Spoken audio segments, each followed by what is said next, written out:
Morning students, आज हम social science पढ़ेंगे। सोशल साइंस में हम लास्ट पीरियड में chapter 9 early middle kingdoms the golden age, है ना, इस चैप्टर को हम रीड कर रहे थे। ठीक है, इस चैप्टर का हमने आधा पार्ट जो है वो रीड कर चुके थे, है ना, जिसमें हमने शुंग डायनेस्टी के बारे में पढ़ा था। ठीक है, सातवाहन, है ना, फिर किसके बारे में पढ़ा था, गौतमीपुत्र, शतकर्णी, ट्रेड उनका जो कैसा था, आर्ट, आर्किटेक्चर, ये सारी चीज़ें हम पढ़ चुके थे, है ना। फिर इधर हमने संगम एज के बारे में पढ़ा था कि संगम लिटरेचर क्या होता है, संगम एज क्या है, ठीक है, या संगम क्या है ना। आज हम पढ़ेंगे पांड्या डायनेस्टी, मतलब पांड्या वंश। The Pandya empire was founded by a woman ruler. She also encouraged trade and patronized art as well as literature. Pandya empire या पांड्या साम्राज्य जो था, है ना, इसको एक वुमन रूलर ने फाउंड किया था। ठीक है, ये वुमन जो थी, इन्होंने क्या किया था, जो ट्रेड था, मतलब जो व्यापार था, है ना, उसको इनकरेज किया या उसको प्रोत्साहन दिया, है ना, उसको बढ़ावा दिया। एंड आर्ट के साथ साथ लिटरेचर को भी संरक्षण दिया। उनकी जो मतलब कि ये जो वुमेन रूलर जो थी, है ना, पांड्या वंश की, इनके जो सक्सेसर थे वो कौन थे, एक जो सक्सेसर थे वो थे नैदुनचीज। ठीक है, Hayyan was a successful warrior. ये एक मतलब कि सफल योद्धा थे। ठीक है, इन्होंने क्या किया, चोल और चेर से लगातार मतलब इनका संघर्ष उनके साथ होता रहा, है ना।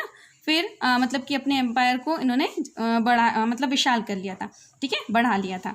फिर मतलब कि ये जो था कौन, नैदुनचेज यान, ये जो था शासक, इसने क्या किया, वैदिक रिलीजन को, मतलब वैदिक रिलीजन, वैदिक धर्म जो होता है ना, उसका फॉलोअर था या उसको मानता था। एंड पोएट्री वगैरह को कंपोज किया इसने। पांड्या किंगडम जो था वो किस चीज़ के लिए फेमस था, पर्ल्स के लिए, मोती के लिए फेमस था, है ना। कल्टीवेशन, ट्रेड, ये मेन मतलब सोर्स थे, है ना, रिवेन्यू के। मतलब कि कल्टीवेशन मीन्स क्या होता है, जो फसल वगैरह लगती है ना, खेती जो होती है, व्यापार जो होता है। ठीक है, ये रिवेन्यू मतलब लगान के राज्य के लिए, किसी भी स्टेट के लिए लगान का मेन साधन था। ठीक है, मतलब यहाँ से टैक्स वगैरह वसूल किया जाता था। ठीक है, और कौन कौन सी चीज़ों को प्रोड्यूस किया जाता था, पेपर, टर्मेरिक को प्रोड्यूस किया जाता था, उसके साथ साथ फूड ग्रेन भी। ठीक है, जो मेन सिटीज़ थी कौन कौन सी, महाबलीपुरम, मदुरई एंड तिरुनेलवेली। ठीक है, इन सिटीज़ को भी मतलब इस पीरियड के दौरान फाउंड किया गया था, ये ग्रू हुई थी। ठीक है ना, और मेन जो चेंजेस हुआ था, इनकी जो लिविंग स्टैंडर्ड था लोगों का, तमिलनाडु के लोगों का, वो चेंज हो चुका था। ठीक है, एरिका मेडो जो है, जो कि पांडिचेरी में है, ये एक पोर्ट सिटी थी, है ना, जहाँ से इम्पोर्ट एक्सपोर्ट हुआ करता था। द चोलाज, है ना, चोल जो साम्राज्य था ना, उनके बारे में पढ़ेंगे। The Chola kingdom was situated between the Pennar and the Vellar rivers and was popularly known as Chola Mandalam. Chola साम्राज्य जो था, किंगडम मीन्स होता है साम्राज्य, है ना। चोल साम्राज्य जो था वो किन किन नदियों के बीच में सिचुएटेड था, यह स्थित था, पैन्नार रिवर और वेलूर रिवर। ठीक है, दोनों के बीच में था। और पूरा ये एरिया था वो किस नाम से जाना जाता था, चोल मंडलम के नाम से जाना जाता था। यहाँ के जो मेन मतलब कि पॉलिटिकल पावर का चीफ सेंटर जो था वो कौन सा था, उरायूर। ठीक है, ये प्लेस जो था वो कॉटन ट्रेड के लिए फेमस था, है ना। इसके बाद चोल वंश का जो मतलब कि एक शासक था जिसका नाम क्या था, एलारा, है ना। इसने श्रीलंका को जीता था और लगभग 50 ईयर्स तक इसने शासन किया था, है ना। जो दूसरा जो राजा था मेन या शासक था वो कौन था, करिकेला। ठीक है, इसने क्या करवाया था, 160 किलोमीटर का एम्बैंकमेंट बनवाया था, किस पर, कावेरी रिवर पर। ठीक है, कब बनवाया था, 100 AD में।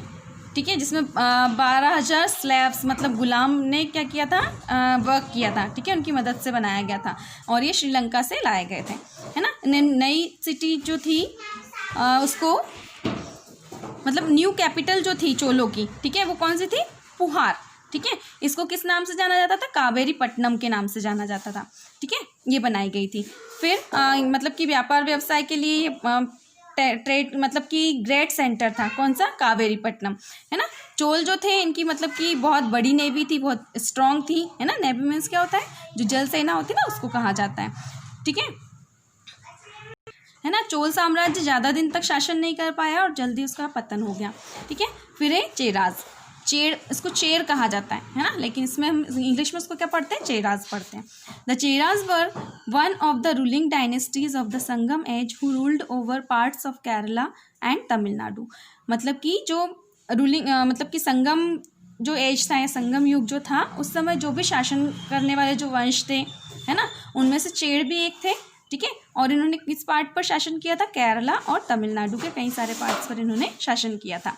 फिर उदयन ज़ेराला जो था ये पहला शासक था इस डायनेस्टी का। क्या नाम था उसका? उदयन ज़ेराला, ठीक है ना। और मोस्ट पावरफुल चेर रूलर जो था उसका नाम क्या था? सेंगुट्टावाना, ठीक है, सेंगुट्टावाना।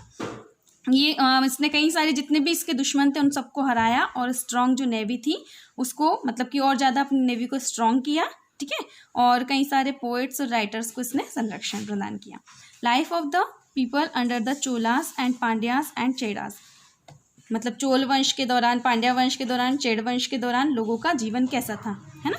तो most of the people lived in villages and were farmers. They managed their affairs with the help of the village councils. इस समय पे अधिकांश लोग जो थे वो गाँवों में रहते थे और क्या थे? किसान थे, ठीक है ना। वो अपना जो भी मतलब विवाद होता था, जो भी लड़ाई झगड़ा होता था, जो भी मामला होता था उनका, उसको विलेज काउंसिल की हेल्प से सुलझाया करते थे, ठीक है ना। और जो पहाड़ी एरिया होता था वहाँ पर फार्मिंग करना मतलब खेती करना आसान नहीं होता था, डिफ़िकल्ट होता था। तो वो क्या करते थे? कैटल वगैरह को रखते थे, ठीक है। कैटल के जो हर्ड होते हैं, ग्रुप होते हैं, उनको रखते थे। मर्चेंट, आर्टिसन और फिर craftsman mostly lived in towns. ये सब के सब कहाँ रहते थे? टाउन्स में रहते थे, ठीक है। टाउन्स जो होते थे वो कोस्ट मतलब कि कोस्ट के पास हुआ करते थे। कोस्ट क्या होता है? नदी या बड़े मतलब कि नदी या वाटर बॉडी के आसपास का जो क्षेत्र होता है, ठीक है, उसको कहा जाता है कोस्ट, है ना। इसको तट कहा जाता है ना। तट पर ये लोग रहा करते थे जहाँ पर मतलब व्यापार व्यवसाय या आसानी से दूसरे लोगों के साथ जहाज के माध्यम से किया करते थे। ट्रेड एंड मर्चेंट जो थे ये कुछ मतलब कि रोम एंड चाइना भी जाते थे व्यापार करने के लिए, ठीक है ना। और लोग जो है गांव में और शहरों में जो रहते थे वो अम्यूज़मेंट में जो मनोरंजन वगैरह होता है उसमें बहुत ज़्यादा इंटरेस्टेड हुआ करते थे। कुछ लोग क्या करते थे? कुछ लोगों को गेम्स खेलने में मज़ा आता था, तो कुछ लोग गैम्बलिंग वगैरह खेलते थे। गैम्बलिंग मीन्स जुआ खेलना, ठीक है ना। किंग जो था उसको कई सारे मंत्री मतलब मिनिस्टर्स की कुछ एक काउंसिल हुआ करती थी, वो उनकी हेल्प करती थी, राजा को कई सारे अफेयर्स में मदद करती थी, ठीक है। इसके बाद जनरल असेंबली हुआ करती थी जिसका मतलब कि सारे जो चीफ्स होते थे, है ना, वो उस असेंबली में हुआ करते थे, जिसको क्या कहा जाता था? सभा, है ना। जो भी इंपॉर्टेंट मैटर होते थे युद्ध वगैरह से रिलेटेड वो यहाँ पर डिस्कस होते थे।